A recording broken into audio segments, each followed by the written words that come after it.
Have you ever felt like you're losing your mind because something you bought, paid for, and owned suddenly stops working? Let's talk about printers, or more specifically, the software locks that companies now use to control what you can and can't do with the stuff that you've already bought and paid for. Imagine this. You buy a brand new shiny printer. It works perfectly for months. Then one day, out of nowhere, it just won't print. You check the ink, it's full. The error messages?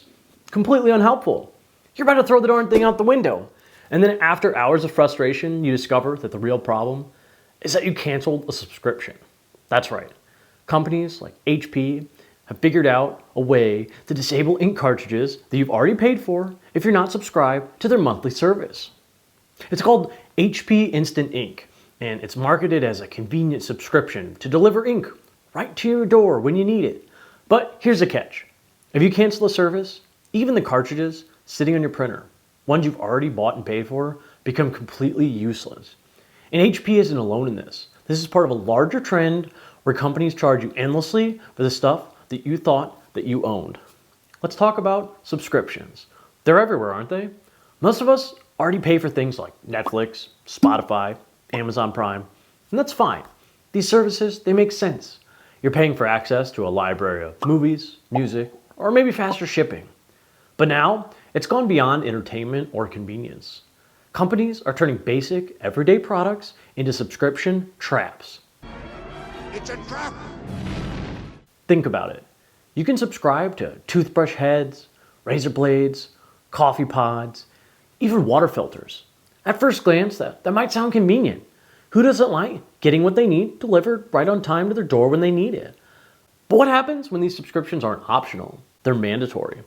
What happens when the things you buy stop working unless you pay a monthly fee? This isn't just an annoying trend, it's a deliberate strategy. Over the past decade, businesses using the subscription model have grown almost 4 times faster than traditional companies. Investors love it. Steady, predictable revenue looks great on a balance sheet. But for the consumers, it's just exhausting. Subscriptions weren't always like this. They used to be about value. Think back to newspapers.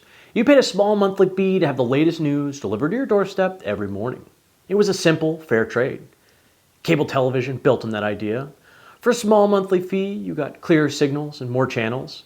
Netflix took it even further when they started mailing DVDs and later streaming movies. It felt revolutionary. No late fees, no trip to the store, just unlimited entertainment. Subscriptions like these, they felt like a win-win. But somewhere along the way, something shifted. Companies stopped offering value and started finding ways to trap us in endless payments. Take software, for example. In the early 2000s, if you wanted Photoshop or Microsoft Word, you bought it once and you used it for years. Sure, you might eventually upgrade, but the choice, it was yours. Then Salesforce introduced software as a service. Instead of paying up front, you'd pay monthly to always have the latest version. And this model worked well for companies. Revenue became predictable and updates were seamless. But now, subscription models have crept into everything. Even cars. Many automakers now lock features like heated seats or advanced navigation behind subscription paywalls. BMW started charging $18 a month for heated seats. Think about that. The heating hardware, it's already in the car. It's already in the seats. You've already paid for it. But unless you subscribe, you can't use it. And BMW isn't the only one. Tesla charges $10 a month for premium connectivity, which includes navigation and music, streaming, despite the car already being fully equipped with these features. They do the same thing with full self-driving.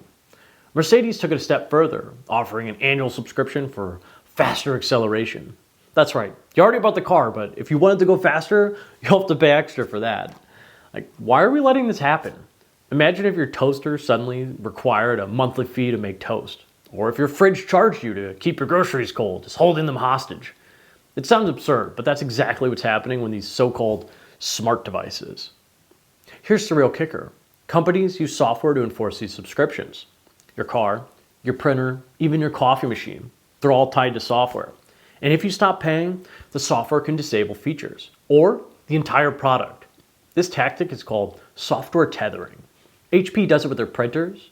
Keurig tried it with coffee pods, embedding chips to block off-brand pods. GE does it with their smart fridges, locking them so they only accept their name brand water filters. And here's where it gets even more frustrating. It's often illegal to fight back. Thanks to copyright laws like DMCA, bypassing software locks, even on your own property, can get you in legal trouble. These laws were meant to stop piracy, but today they're being used to lock consumers out of the products that they paid for. It's not just inconvenient, it's infuriating.